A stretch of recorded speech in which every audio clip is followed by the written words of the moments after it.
Video 3, the use of the different brushes for different reasons. So in this video, I'm going to talk to you about how we use brushes predominantly and the different ways that we can use a brush.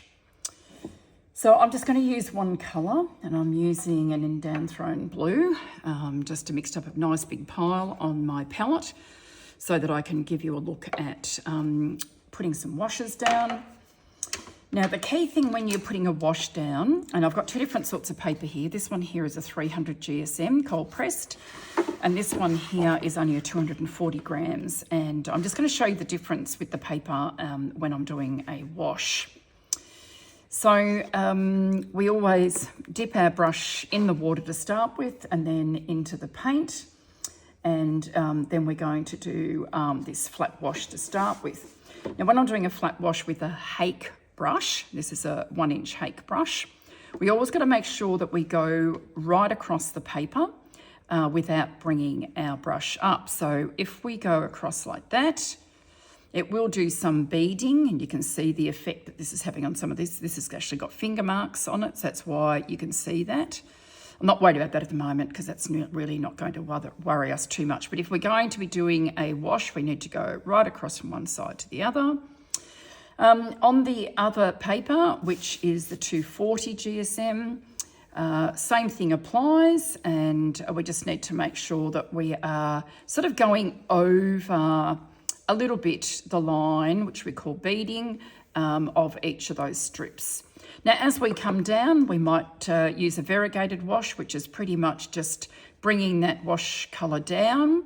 So it's just not too dark at the bottom. It's just, you might be doing a sky and you're coming down to the horizon line. Now, you can immediately see with this 240 gram paper, that is buckling. So that doesn't like wet on wet very much, and that became quite wet, even though I didn't do wet on wet initially.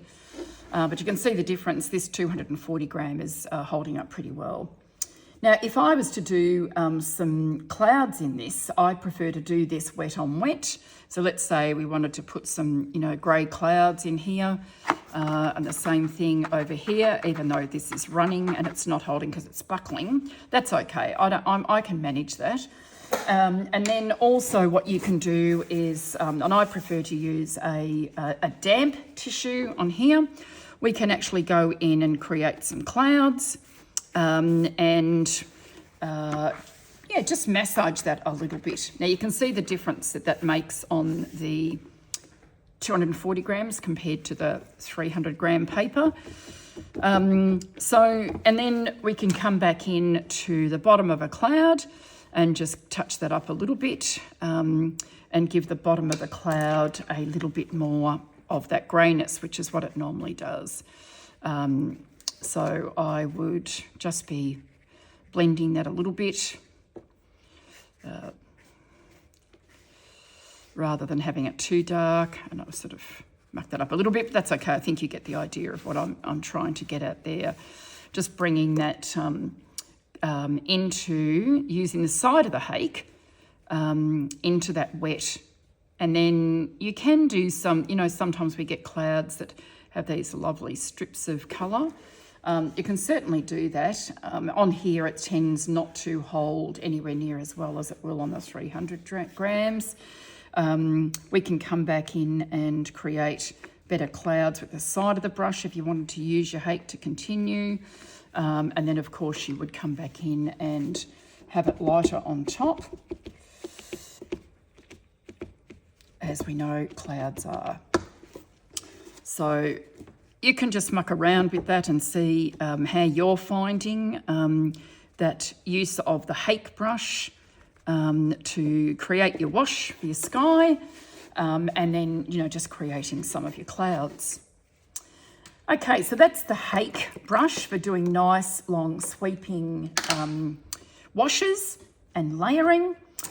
You can also use a mop brush. So if we were to come in on something this size, we could actually just do it this way. But I find with the mop brush, you've got quite a pointy end on most mops. So you've just got to be a bit careful about how that lands on your paper. You can do the variegated wash so that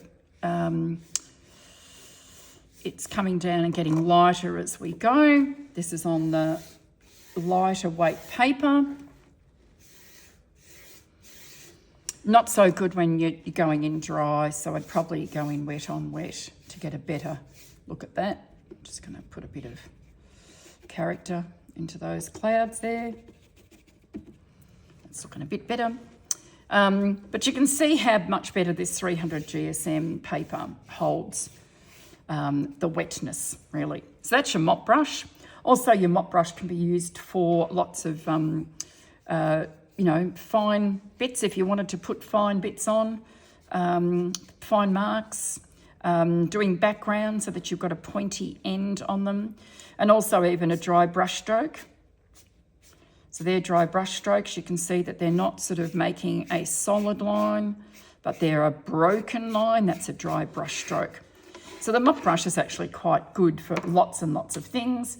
That's actually a mop brush as well, as is this tiny little one here, which is just quite small. I think that's about a number 6. So you can be doing lots of things with that. You can use dry brush strokes with that as well, just by doing it on its side, or of course, you can do lots of things with the end of this brush. Okay, the round brushes are quite popular. And of course, most watercolorists will use a round brush. This is a long-handled round brush. You can use it for a lot of things. You can use it for the dry brush stroke on its side. It can be used just like a mop, in as much as you can make marks.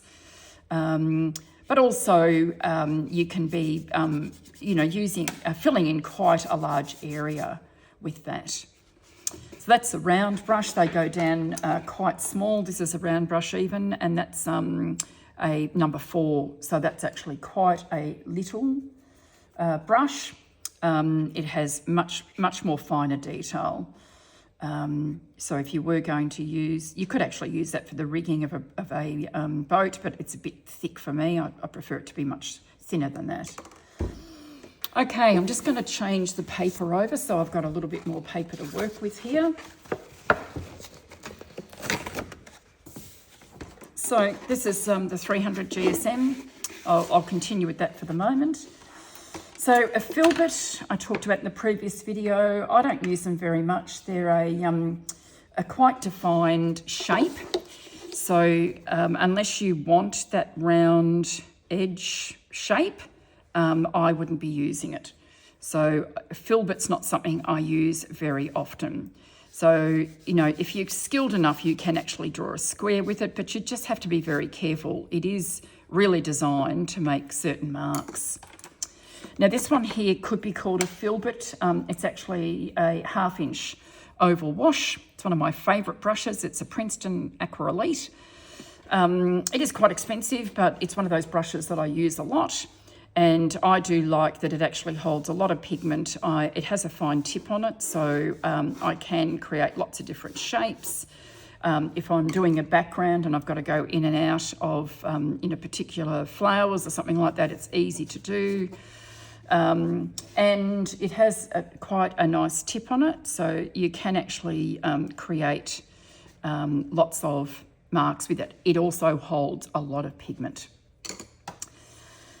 Flat brushes, as said in the previous video, I don't use a lot. It's a bit like a filbert. It is designed pretty much to give you a square edge, very much a hard edge. So if you're doing buildings, then of course you would probably use something like this.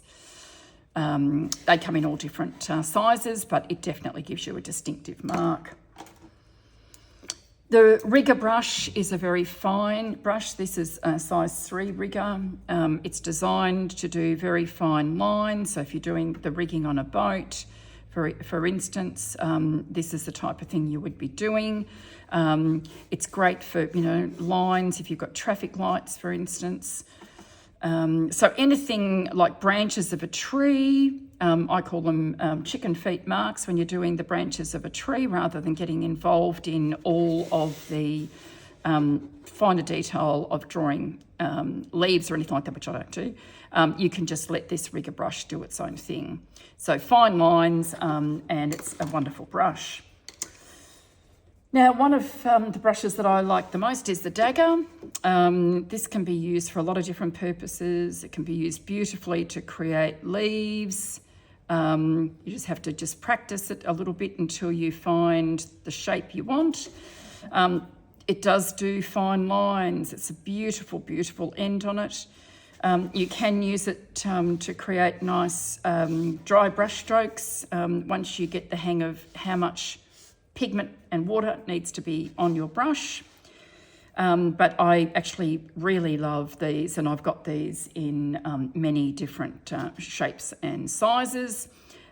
This is a very, very thin one. It's squirrel hair. It's a size 8. Once you get used to it, you can draw fine lines. You just have to make sure that you have your hand, you might even hold your hand in a particular way. You can draw fine lines. So if you're drawing, even the trunk of a tree, not that you draw it straight, but you could draw that quite well just with one go down. Okay, that's a roundup of the brushes, but one of the key points of the brushes is you can use the brush any which way that you want to, depending on the mark that you want to make on your paper. So think outside the square a little bit with the paint brushes. Certainly there are things like the filberts, which is this one here. You have to be very careful with the mark that makes, unlike most of the others, which you can justify using in a different way quite easily, and you can have some great marks.